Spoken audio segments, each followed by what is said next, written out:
ونستعينه ونستغفره ونعوذ بالله من شرور أنفسنا ومن سيئات أعمالنا من يهده الله فلا مضل له ومن يضلله فلا هادي له وأشهد أن لا إله إلا الله وحده لا شريك له وأشهد أن محمدًا عبده ورسوله يا أيها الذين آمنوا اتقوا الله حق تقاته ولا تموتن إلا وأنتم مسلمون يا أيها الناس اتقوا ربكم الذي خلقكم من نفس واحدة وخلق منها زوجها وبث منهما رجالا كثيرا ونساء واتقوا الله الذي تساءلون به والأرحام إن الله كان عليكم رقيبا يا أيها الذين آمنوا اتقوا الله وقولوا قولا سديدا يصلح لكم أعمالكم ويغفر لكم ذنوبكم ومن يطع الله ورسوله فقد فاز فوزا عظيما أما بعد فإن خير الحديث كتاب الله وخير الهدي هدي محمد صلى الله عليه وسلم وشر الأمور محدثاتها وكل محدثة بدعة وكل بدعة ضلالة وكل ضلالة في النار أعوذ بالله من الشيطان الرجيم بسم الله الرحمن الرحيم ألم نجعل له عينين ولسانا وشفتين اسٹیج پر تشریف فرما نہایت ہی محترم اور موقر علماء کرام خرد منین اور اس کے قرب و جوار سے تشریف لائے ہوئے نہایت ہی محترم سامعین کرام، رات کا تقریباً 1 بج رہا ہے اور رات کے اس وقت بھی آپ تمام حضرات کی اتنی کثیر تعداد میں موجودگی یہ اس بات کی واضح دلیل ہے کہ آپ کے اندر قرآن اور حدیث کو سننے کا جذبہ موجود ہے اور آپ یہ چاہتے ہیں کہ ہمارے اور آپ کے سامنے اللہ اور اس کے رسول کی باتیں ہوں اور آپ اس پر عمل کرنے کی کوشش کریں۔ میں نے آپ کے سامنے قرآن مجید سے سورۃ البلد کی 2 آیتیں تلاوت کی ہیں، جس میں اللہ رب العالمین نے انسان کی 3 نعمتوں کا تذکرہ کیا ہے۔ انسان کے اندر پائی جانے والی 3 نعمتیں یہ اللہ کی نعمتیں ہیں۔ اللہ رب العالمین نے اس آیت کے اندر بتایا ہے کہ ہم نے انسان کو 2 آنکھ دی ہیں، 1 زبان دیا ہے اور 2 ہونٹ ہم نے، اللہ رب العالمین نے فرمایا کہ انسان کو ہم نے 2 ہونٹ بھی دیے ہیں۔ احسان کے طور پہ اللہ رب العالمین نے بتایا کہ یہ ہمارا بہت بڑا انعام ہے تمہارے لیے۔ اس میں سے بعض نعمت ہمارے اور آپ کے پاس ہو بہو ویسے تقریباً رہتی ہے اور بعض کچھ ایسی نعمتیں اللہ رب العالمین کی ہیں جو کچھ وقت میں کچھ کام کرتی ہیں، اس کے بعد دھیرے دھیرے اس میں وہ طاقت باقی نہیں رہ جاتی ہے۔ آئیے ذرا ہم دیکھتے ہیں کہ سورۃ البلد میں اللہ رب العالمین نے کن کن چیزوں کا تذکرہ کیا، اس میں کیا باتیں ہیں۔ أَلَمْ نَجْعَلْ لَهُ عَيْنَيْنِ وَلِسَانًا وَشَفَتَيْنِ وَهَدَيْنَاهُ النَّجْدَيْنِ۔ اللہ رب العالمین بیان فرما رہا ہے، کیا ہم نے انسان کی 2 آنکھیں نہیں بنائی ہیں، وَلِسَانًا وَشَفَتَيْن، اور ہم نے انسان کی زبان کیا نہیں بنائی ہے، وَشَفَتَيْن، اور ہم نے انسان کی اس کے دو ہونٹ نہیں بنائے۔ اللہ رب العالمین یہ نعمتیں دنیا کے اندر ہمیں دیتا ہے۔ آپ جس سماج اور معاشرے میں رہا کرتے ہیں، آپ کو 95% سے زیادہ لوگ ایسے مل جائیں گے جن کو اللہ رب العالمین نے آنکھ کی نعمت سے نوازا ہے۔ اس وقت میں آپ کو دیکھ پا رہا ہوں یا آپ اس ٹائم پہ مجھے دیکھ پا رہے ہیں، اس کی وجہ یہ ہے کہ اللہ رب العالمین نے آپ کو آنکھ کی نعمت سے نوازا ہے۔ ہر سماج اور ہر معاشرے میں اللہ رب العالمین نے کچھ دوری پہ کچھ ایسے لوگوں کو بنایا ہے جس کی آنکھ نہیں ہوتی ہے، جن کو اللہ رب العالمین نے اندھا بنایا ہے۔ اللہ رب العالمین بتانا چاہ رہا ہے کہ اے میرے وہ بندے، تو غور کر، تجھے میں نے آنکھ دی ہے، تو اللہ رب العالمین کی اس نعمت کو پہچان۔ ہو سکتا تھا کہ اس کی جگہ اللہ رب العالمین تجھے بھی اندھا بنا سکتا تھا۔ الم نجعل لہ عینین وَلِسَانًا وَشَفَتَيْن، اور اللہ رب العالمین بیان فرما رہا ہے کہ ہم نے انسان کو ایک زبان عطا کیا ہے، وَشَفَتَيْن، اور اللہ رب العالمین ہمارے دو ہونٹ بھی بنائے ہیں۔ آنکھ کا کام انسان اس کو دیکھنے کے لیے استعمال کرتا ہے، زبان کا بہت سارا کام ہے۔ ہماری زبان ہماری باتوں کو بولنے میں مدد کرتی ہے۔ اگر ہماری زبان نہ ہو، ہمارے پاس زبان نہ ہو، تو اپنی بات کو ہم بول نہیں سکتے ہیں۔ آپ اللہ رب العالمین کی کاریگری تو ذرا دیکھو، آپ نے بہت سارے لوگوں کو گونگا دیکھا ہوگا جو اپنی زبان سے بولنے کی طاقت نہیں رکھتے ہیں، حالانکہ ان کی زبان ہوتی ہے۔ ایسا نہیں ہے کہ ان کی زبان کٹی ہے یا ان کو زبان ان کے منہ کے اندر موجود نہیں، زبان ہے تو، لیکن اللہ رب العالمین نے ان کو زبان سے بولنے کی طاقت سے محروم کر دیا ہے۔ اللہ نے اپنی اس نعمت کو ان سے چھین لیا ہے۔ وہ بندہ پوری زندگی اپنے دل کی بات کسی کو بتا نہیں سکتا ہے، اشارے میں بات کرتا ہے، وہ اپنے اشارے میں لوگوں کو باتیں سمجھانے کی کوشش کیا کرتا ہے۔ وَشَفَتَيْن، اور ہم نے انسان کے دو ہونٹ بھی بنائے ہیں۔ آئیے ذرا دیکھنے کی کوشش کرتے ہیں کہ ہمارے منہ کے پاس اللہ رب العالمین نے یہاں جو دو ہونٹ بنائے، اس کا کیا کام ہے؟ ہونٹ کے بہت سارے کام ہیں۔ آپ دیکھیں، ہونٹ انسان کو خوبصورتی دیتا ہے، پہلی بات، اور ہونٹ سے انسان کے بہت سارے الفاظ بھی ادا ہوتے ہیں۔ بہت سے حروف ایسے ہیں جو ہونٹ کے ملنے سے ادا ہوتے ہیں۔ اگر ہونٹ نہ ہو تو انسان بولے گا، اس کی باتیں برابر سمجھ میں نہیں آئیں گی۔ یہ جو ہمارے الفاظ ادا ہو رہے ہیں، اس میں ہونٹ کا بہت بڑا کردار ہوتا ہے۔ ہونٹ کا ایک کام بتاؤں، جب کبھی آپ کھانا کھانے بیٹھے تو اللہ رب العالمین کی اس نعمت کو یاد کریں۔ آپ جب بھی منہ میں لقمہ ڈالتے، کھانے کو آپ کی زبان ہلا رہی ہوتی ہے اس کو مکس کرنے کے لیے، اور دانت اس کو چبا رہا ہوتا ہے۔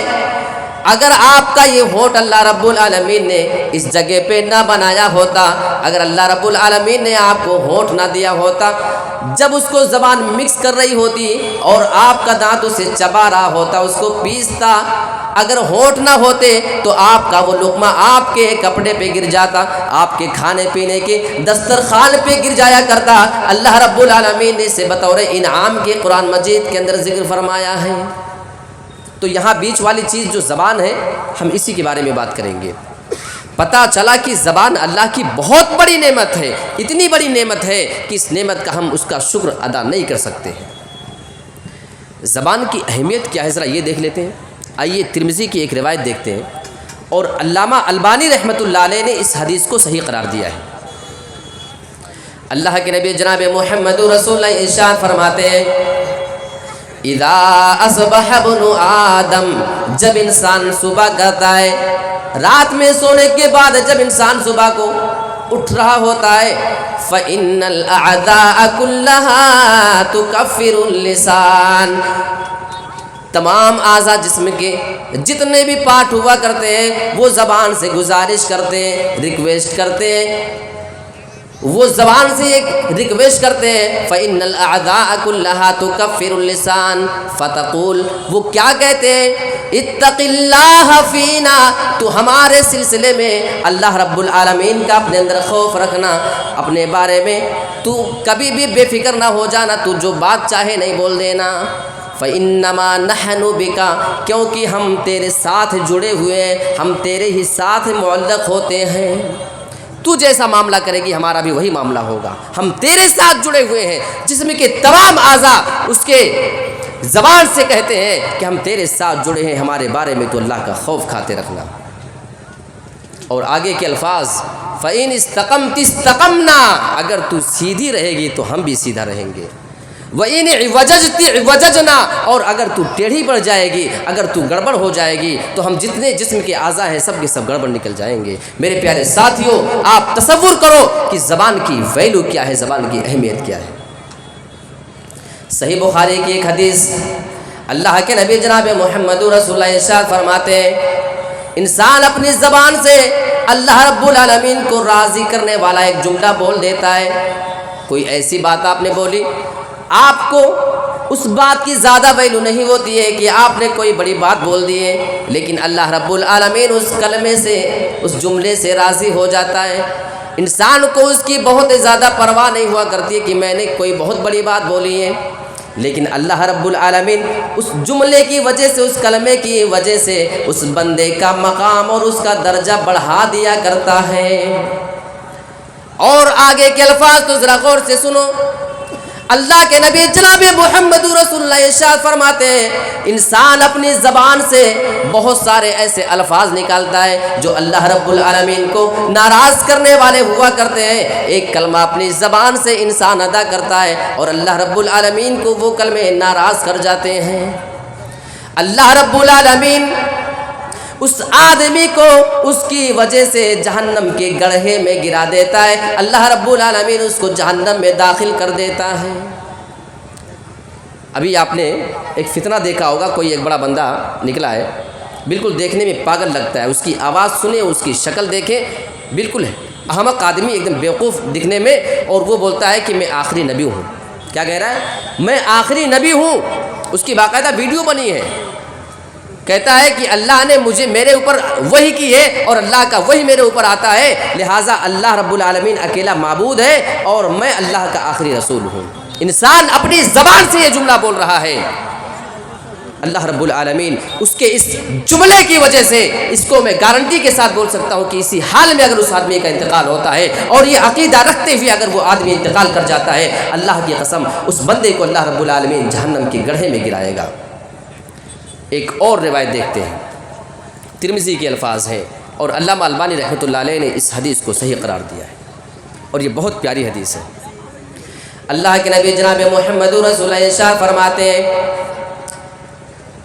انسان بہت سارے ایسے جملے بولا کرتا ہے جس کو اللہ رب العالمین پسند کر لیتا، اللہ رب العالمین اس سے راضی ہو جایا کرتا ہے۔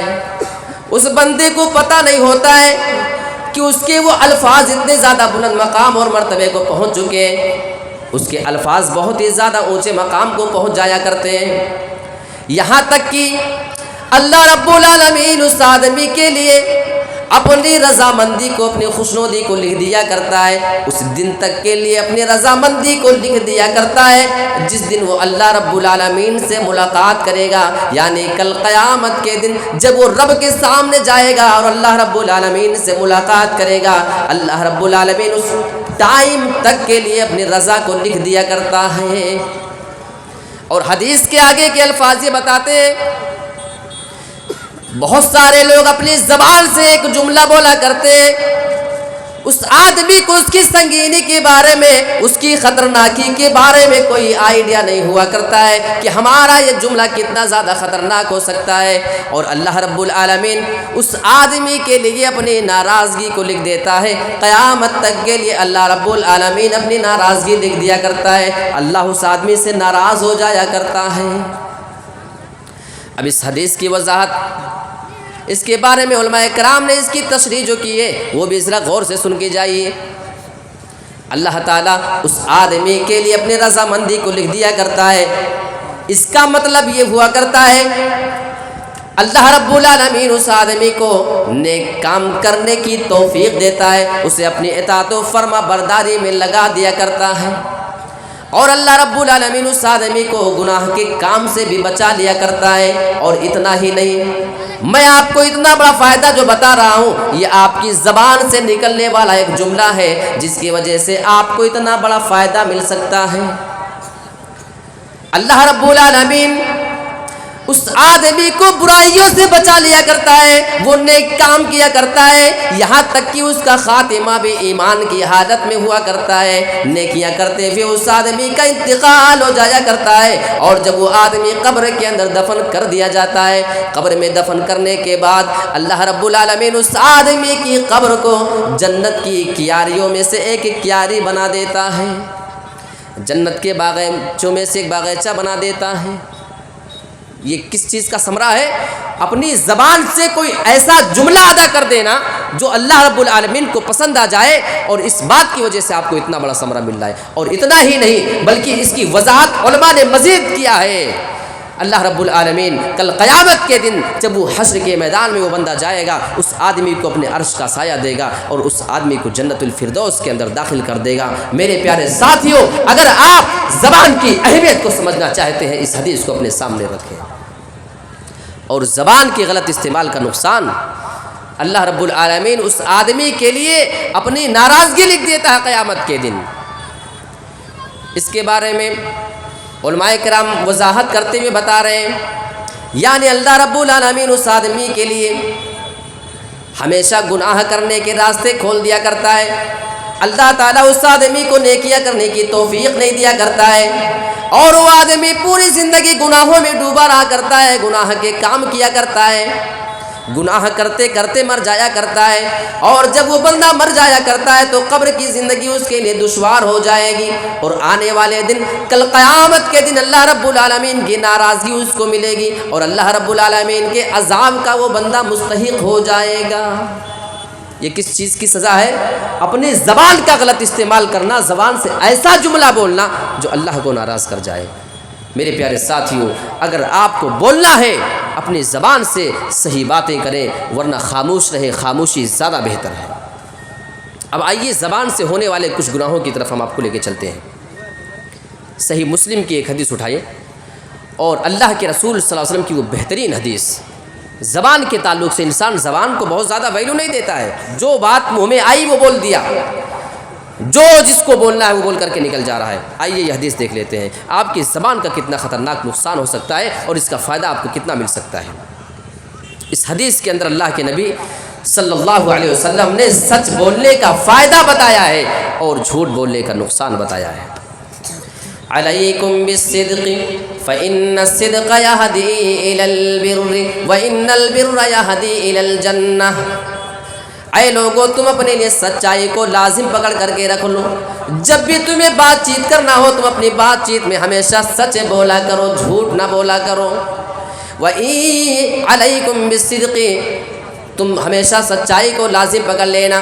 فإن الصدق يهدي إلى البر، جب تم سچ بولنے کے عادی ہو جاؤ گے، ہمیشہ جب تم سچائی کو لازم پکڑ لو گے، یہ سچائی تمہیں نیکیوں کی جانب لگا دیا کرتی ہے۔ وإن البر يهدي إلى الجنة، اور اگر تم نیکیوں کی جانب چلے جاؤ گے، تمہارا یہ سچ اگر تمہیں نیکیوں کی جانب لگا دے گا تو یہ نیکیاں تمہیں پھر جنت دلوا کر کے رہیں گی، یہ دھیرے دھیرے تمہیں جنت الفردوس دلا سکتی ہیں۔ میرے پیارے ساتھیوں، وَإِنَّ الْبِرَّ يَهْدِي إِلَى الْجَنَّةِ، آگے کے الفاظ سنو۔ وَمَا يَزَالُ الرَّجُلُ يَصْدُقُ، اور ایک آدمی برابر سچ بولتے رہتا ہے، ہمیشہ اپنی زبان جب وہ کھولتا صرف سچی باتیں بولا کرتا ہے۔ وَمَا يَزَالُ الرَّجُلُ يَصْدُقُ وَيَتَحَرَّى الصِّدْقَ، اور وہ سچائی کے پیچھے پڑا رہا کرتا ہے، ہمیشہ سچی باتوں کی تلاش میں رہا کرتا ہے۔ حَتَّى يُكْتَبَ عِندَ اللَّهِ صِدِّيقًا، یہاں تک کہ اس آدمی کے بارے میں اللہ رب العالمین کے یہاں یہ فیصلہ ہو جاتا ہے کہ یہ آدمی اپنی زبان سے ہمیشہ سچ باتیں بولا کرتا ہے، اس آدمی کا شمار پھر سچے لوگوں میں کر دیا جاتا ہے۔ اور حدیث کا دوسرا پہلو، وَإِيَّاكُمْ وَالْكَذِبَ، اے لوگو تو اپنی زبان سے کبھی بھی جھوٹی باتیں نہ بولا کرو، کبھی اپنی زبان سے جھوٹے الفاظ ادا نہ کرو۔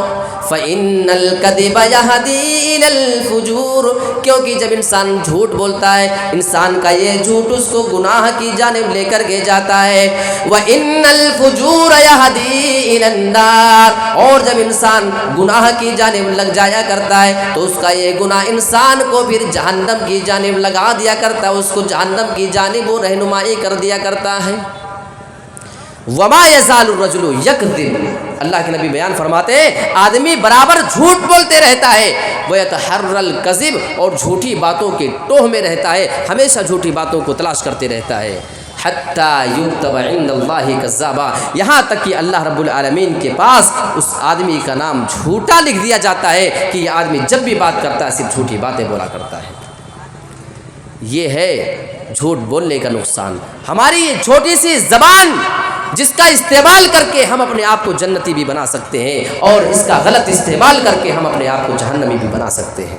فیصلہ آپ کے اوپر ہے۔ اللہ رب العالمین نے بنائے زبان، ہر بندے کو دیا، کوئی اپنی زبان کا استعمال کر کے نیکیاں کما سکتا ہے، کوئی اپنی زبان کا استعمال کر کے گناہ بھی کما سکتا ہے۔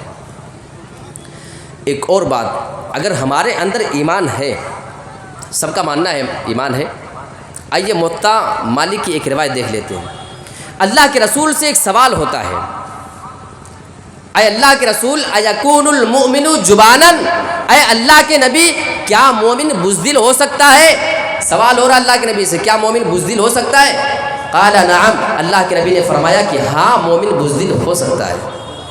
دوسرا سوال ہوتا ہے ایکون المؤمن بخیلا، کیا مومن بخیل بھی ہو سکتا ہے، کنجوس بھی ہو سکتا ہے؟ صحابی سوال کر رہے ہیں، اللہ کے رسول بیان فرماتے ہیں قال نعم، ہاں مومن بخیل بھی ہو سکتا ہے۔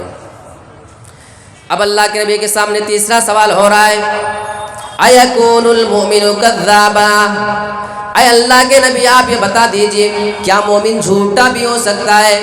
قال لا، جیسے اللہ کے نبی نے یہ سوال مومن کے بارے میں سن لیا، کیا مومن کبھی جھوٹا بھی ہو سکتا ہے؟ کیا مومن کبھی اپنی زبان سے جھوٹی باتیں بھی بول سکتا ہے؟ اللہ کے نبی جناب محمد رسول اللہ جواب دیتے ہیں قال لا، اے میرے پیارے ساتھی سوال کرنے والے کان کھول کر کے سن لینا، اگر وہ سچا مومن ہے جس کے بارے میں تم سوال کر رہے ہو، اگر اس کے اندر سچا ایمان موجود ہے، وہ بندہ اپنی زبان سے کبھی بھی سچی بات کے علاوہ جھوٹے الفاظ ادا نہیں کر سکتا ہے۔ ایک مومن جس کے اندر ایمان بھی موجود ہو اور وہ جھوٹا بھی ہو، ایسا ہو ہی نہیں سکتا ہے۔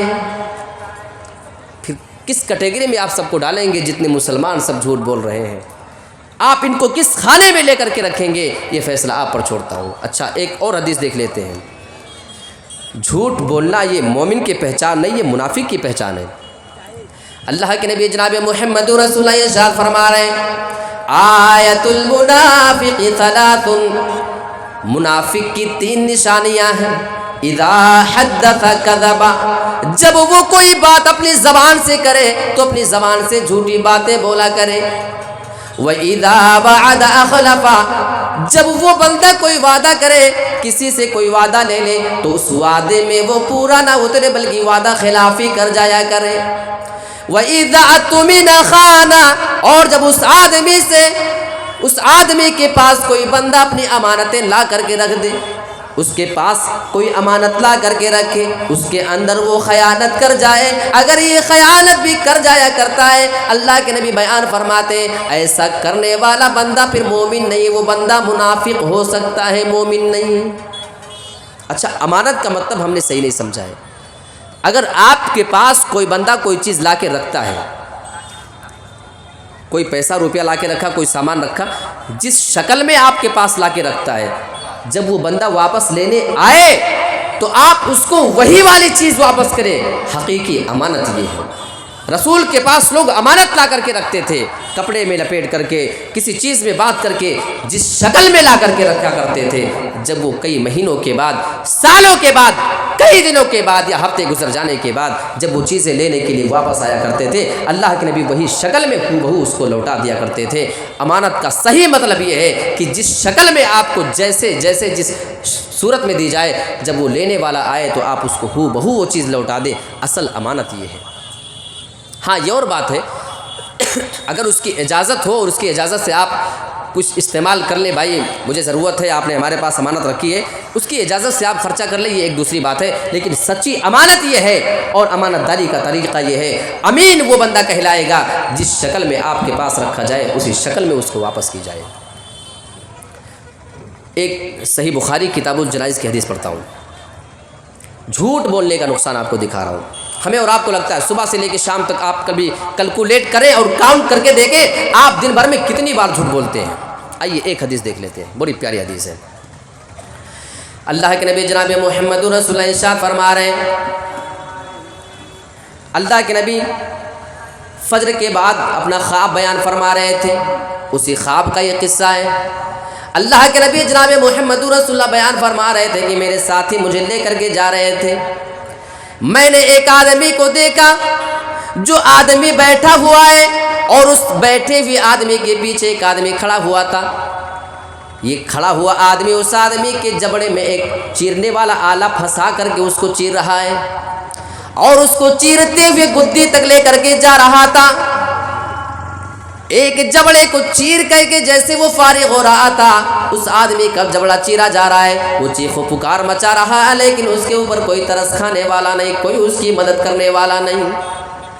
ایک جبڑا چیر کے ہو جاتا ہے، دوسرے جبڑے کو فرشتہ چیرنا شروع کر دیتا ہے، جیسے دوسرے جبڑے کو وہ چیرنے لگتا ہے، اس کا یہ پہلا والا جبڑا اپنی حالت میں واپس آ جایا کرتا ہے، اس کو چیر کر کے فارغ ہوتا ہے، پھر اس کو چیرنا شروع کرتا ہے، پھر اس کو چیرتا، پھر اس کو چیرتا ہے، ایک کو چیر کے نکلا تو دوسرا صحیح اور دوسرے کو چیرا تو پہلا صحیح۔ میرے پیارے ساتھیوں، اللہ کے نبی بیان فرماتے ہیں اس آدمی کے ساتھ وہ آدمی بار بار یہ سلوک کیے جا رہا تھا، مجھے برداشت نہیں ہو سکا، اتنا زیادہ خطرناک منظر تھا، میں نے سوال کر لیا، اے میرے ساتھیوں یہ کیا معاملہ ہے، میں کیا دیکھ رہا ہوں، اس آدمی کو اتنی زیادہ خطرناک سزا کیوں دی جا رہی ہے؟ آپ کو بتایا جا رہا ہے یہ ایسا آدمی تھا جو دنیا میں اپنی زبان سے ایک جھوٹ بولا کرتا تھا، اپنی زبان سے وہ جھوٹے الفاظ ادا کر دیا کرتا تھا اور اس جھوٹ کو لوگ دور دور تک پھیلا دیا کرتے تھے۔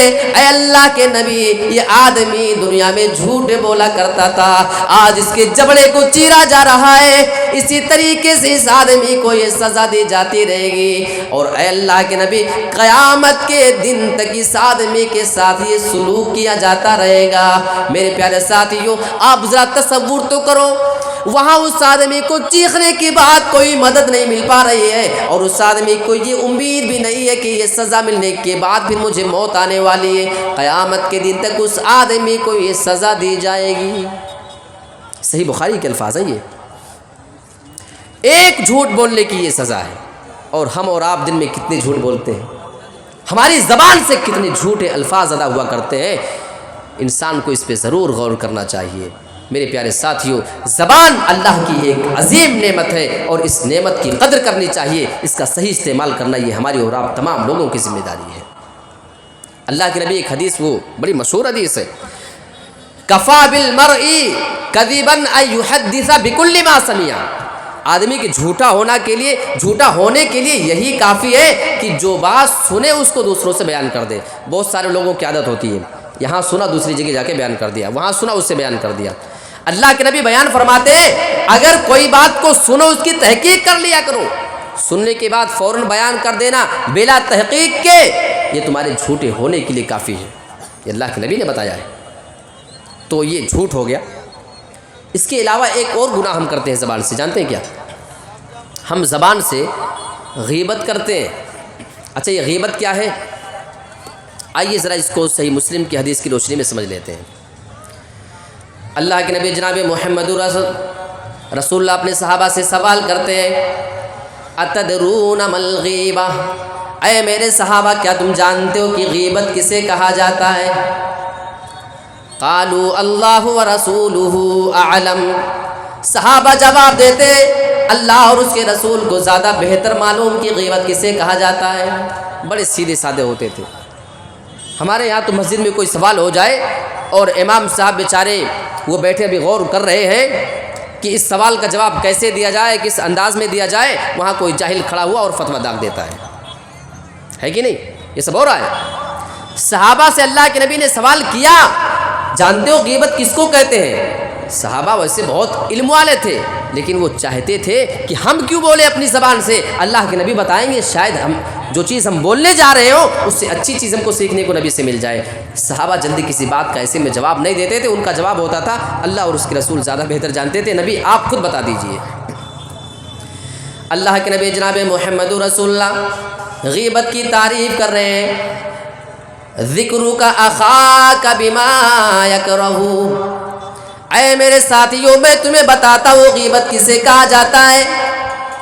تم اپنے بھائی کا تذکرہ ایسے انداز میں کرو، اگر وہ بھائی تمہارا بعد میں سن لے، اگر اسے معلوم چل جائے تم نے اس کے بارے میں یہ باتیں کی ہیں، اس کے نہ ہونے کی صورت میں تم نے ایسی باتیں کی ہیں، اس بندے کو سننے کے بعد اسے تکلیف پہنچ جائے، اسے پریشانی لاحق ہو جائے، وہ دل میں تکلیف محسوس کرنے لگے، یہی چیز غیبت ہے۔ صحابہ سوال کرتے ہیں، اے اللہ کے نبی اگر ہمارے اس بھائی کے اندر وہ چیز موجود ہو، وہ برائی موجود ہو جس کے بارے میں ہم بیان کر رہے ہیں، تو کیا یہ بھی غیبت مانی جائے گی؟ اللہ کے نبی بیان فرماتے اگر اس کے اندر وہ برائی پائی جاتی ہے اور تم اس کو بیان کر رہے ہو، یہی تو غیبت ہے۔ اگر اس کے اندر موجود نہ ہو اور اس کے باوجود بیان کرو، پھر یہ تو الزام ہے، یہ تو بہتان ہے، وہ الزام تراشی ہو جائے گی، وہ غیبت نہیں ہے۔ آج مسلمانوں نے بھی غیبت میں اور الزام میں فرق چھوڑ دیا ہے۔ سمجھنا چاہیے آپ کے بھائی کے اندر کوئی چیز موجود ہے، آپ اس کو دوسروں سے بیان کر رہے ہیں، اسی کا نام غیبت ہے۔ میرے پیارے ساتھیو، غیبت سے اپنے آپ کو بچانے کی ضرورت ہے۔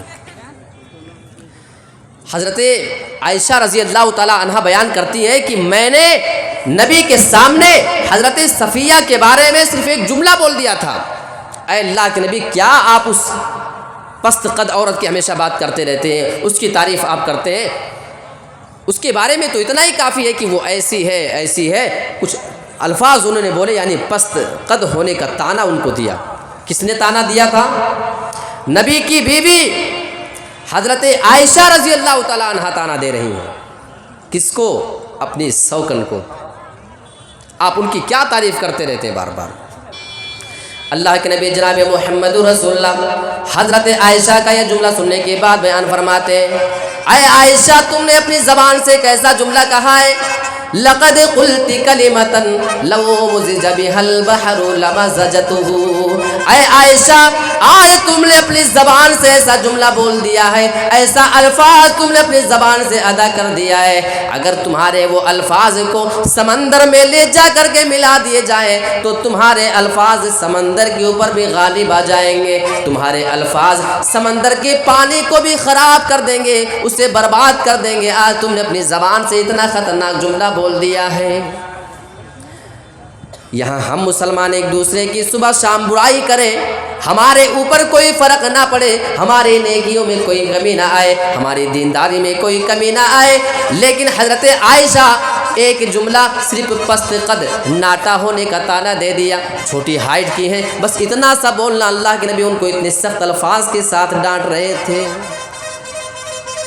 اچھا غیبت کا ایک نقصان بتاؤں، کون بندہ ہے جو اس گناہ کو کرنے کے بعد اپنے آپ کو اس مصیبت میں ڈالنا چاہتا ہے؟ آؤ ایک حدیث ابو داؤد کی دیکھتے ہیں۔ یہ واقعہ معراج کا ہے اور حدیث کے الفاظ، اور میری کوشش یہ ہے کہ آپ کے سامنے میں حدیث پڑھتا ہوں، قرآن اور حدیث سننے کا مزاج اپنے اندر آپ پیدا کریں۔ نبی کے الفاظ دیکھو، لما عرج بی، اللہ کے نبی جناب محمد رسول اللہ بیان فرما رہے ہیں، جب مجھے معراج کرایا گیا، میں سفر معراج پہ گیا تھا۔ یہ معراج کا واقعہ بھی اپنے آپ میں ایک عجیب و غریب واقعہ ہے۔ اللہ کے نبی کو جو یہ سفر کرایا گیا تھا، پہلے تو خانہ کعبہ سے بیت المقدس تک کا سفر ہوا تھا، پھر وہاں سے آسمان تک کا سفر ہوا تھا۔ جو مکہ سے بیت المقدس کا سفر تھا، اس سفر کو اسرا کہتے ہیں، اور اس کے بعد پھر بیت المقدس سے آسمان کا جو سفر ہوتا ہے، اس سفر کو معراج کہا جاتا ہے۔ ان دونوں کو ملا کر کے اس واقعے کو اسرا اور معراج کا واقعہ بھی کہا جاتا ہے، اسرا اور معراج کا واقعہ۔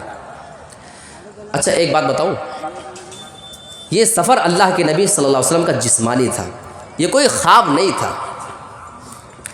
زمین سے آسمان تک کی دوری کتنی ہے؟ آپ قرآن مجید اٹھا کر دیکھیں، اللہ رب العالمین نے دوری بتائی ہے 50,000 سال کی مسافت اور دوری ہے، کہاں سے کہاں تک؟ زمین سے لے کے آسمان تک۔ زمین سے آسمان کی دوری آج تک سائنسداں نہیں بتا سک رہے ہیں کتنے کلومیٹر، کتنے میل کی دوری ہے۔ اللہ رب العالمین نے قرآن مجید کے اندر بیان فرمایا ہے 50,000 میہ، 50,000 سال کی مسافت ہے زمین سے آسمان کے بیچ میں، اور ہر آسمان سے ایک دوسرے آسمان کے بیچ میں اللہ کے نبی اپنے حدیث کے اندر بیان فرماتے ہیں 500 سال کا فاصلہ ہے۔ اتنی لمبی مسافت اللہ کے نبی صلی اللہ علیہ وسلم اس کو طے کرتے ہیں کب؟ رات کے کچھ حصے کے اندر۔ یہ نبی کا معجزہ ہے، یہ اللہ کی طرف سے ہوا ہے، یہ ایک معجزہ ہے، اور معجزے پہ ایمان لانے کے لیے ہمیں اور آپ کو اس کی گہرائی میں جانے کی ضرورت نہیں ہے۔ آمنا وصدقنا، ہم نے سنا، ہم ایمان لائے اور اس پر ہم نے تصدیق کر دیا، سنا اور اس کو ہم نے مان لیا، یہی ہمارے ایمان کا تقاضا ہے۔ اور یہ جب واقعہ پیش آیا تو ایک بڑی دلچسپ چیز ہوتی ہے۔ اللہ کے نبی جناب محمد رسول اللہ صبح اٹھ کر کے کافروں کو بتا رہے تھے کہ آج کی رات میں مجھے معراج کرایا گیا ہے، میں نے ایسا ایسا منظر دیکھا، یہاں گیا وہاں گیا۔ جب اللہ کے نبی کافروں کو یہ واقعہ سنا رہے تھے، کافروں کو مذاق اڑانے کا اچھا موقع مل گیا۔ ویسے وہ اللہ کے نبی کو بہت سارے برے القاب سے پکارا کرتے تھے، اللہ کے نبی کو وہ شاعر کہا کرتے تھے، وہ دیوانہ کہا کرتے تھے، وہ مجنون بھی کہا کرتے تھے۔ یہ واقعہ سننے کے بعد تو انہیں اور زیادہ موقع مل گیا، اور اللہ کے نبی کی بات کو جھٹلانے کے لیے انہوں نے اپنے آپ کو جھٹلایا، اور نبی کو جھٹلانے کے بعد وہ سیدھا رخ کرتے ہیں حضرت ابوبکر صدیق کے پاس، وہ پہنچ جاتے ہیں۔ میرے پیارے ساتھیوں، حضرت ابوبکر صدیق کے پاس گئے، اے ابوبکر تم نے بھی کچھ سنا ہے جو ہم نے سنا ہے کہ نہیں سنا تم نے؟ حضرت ابوبکر کو ابھی اس کی جانکاری نہیں تھی۔ حضرت ابوبکر سوال کرتے ہیں کیا بات ہے بتاؤ تو صحیح۔ یہ قریش کے کفار کہتے ہیں ابھی تمہارے ساتھی محمد کے پاس سے ہو کے ہم آ رہے ہیں، وہ ابھی تو بہت ساری دعوے والی باتیں کر رہے تھے، ہم پہلے بھی مانتے تھے کہ محمد جھوٹے ہیں، لیکن آج تو بالکل یقین ہو گیا اور تم کو بھی یقین ہو جائے گا۔ ابوبکر کہتے ہیں کہ بتاؤ تو صحیح معاملہ ہوا کیا ہے؟ انہوں نے کہا کہ تمہارے ساتھی محمد کا کہنا ہے کہ آج رات ہی میں وہ یہاں سے بیت المقدس گئے اور وہاں سے پھر معراج کا سفر کیا ہے، معراج کا سفر کیا اور آسمانوں کا سفر کیا انہوں نے، اور یہ پورا معاملہ رات کے کچھ حصے میں ہوا ہے کہہ رہے ہیں۔ تو اب تو تم بھی مان جاؤ گے کہ تمہارے دوست جھوٹ بول رہے ہیں۔ میرے پیارے ساتھیوں، قربان جاؤ ابو بکر کی اس ایمان کے اوپر۔ ابو بکر صرف ایک سوال کرتے ہیں، مجھے صرف یہ بتاؤ کیا اس بات کو ہمارے نبی نے اپنی زبان سے کہا ہے؟ انہوں نے کہا ہاں، ہم ان کی زبان سے سن کے ہی تو آ رہے ہیں، تبھی تو تمہارے پاس آئے ہیں کہ اب تمہیں بھی یقین ہو جائے کہ وہ جھوٹ بولتے ہیں۔ میرے پیارے ساتھیوں، ابو بکر کہتے ہیں اگر اس بات کو محمد رسول اللہ نے اپنی زبان سے کہا ہے تو میں گواہی دیتا ہوں کہ انہوں نے بالکل سچ کہا ہے۔ یہ ایمان پیدا کرنے کی ہمیں اور آپ کو ضرورت ہے۔ بہت سارے لوگ دین کے معاملے میں ایک سے ایک چیز میں شک اور شبہ کے شکار ہو جایا کرتے ہیں، ایسی صورت میں ہمیں صحابہ کے ایمان سے سبق لینے کی ضرورت ہے۔ اچھا، یہ سفر کس چیز سے ہوا تھا؟ جو سواری تھی اس سواری کا نام ہے براق، عربی لفظ ہے۔ عربی میں لفظ برقن مانے ہوتا ہے بجلی، برق مانے بجلی۔ یہ براق لفظ برق سے بنا ہوا ہے، بجلی سے بھی زیادہ تیز رفتار سواری۔ اس سواری سے اللہ کے نبی صلی اللہ علیہ وسلم کو سفر کرایا جا رہا ہے۔ اچھا، اب میں آپ سے سوال کرتا ہوں، بجلی کو آنے میں آپ کے پاور ہاؤس سے آپ کے گھر میں، آپ کے گاؤں میں کتنے سیکنڈ لگتے ہیں؟ آپ بولو بھائی، ٹائم لگتا ہے؟ نہیں لگتا نا؟ اچھا، پہلے تو میں آپ سے یہ سوال کر لوں کہ یہاں کون سے لائٹ کی بات ہو رہی ہے؟ کون سی بجلی؟ یہی بجلی نا، پاور ہاؤس والی، اسی کی مثال دی جا رہی ہے نا۔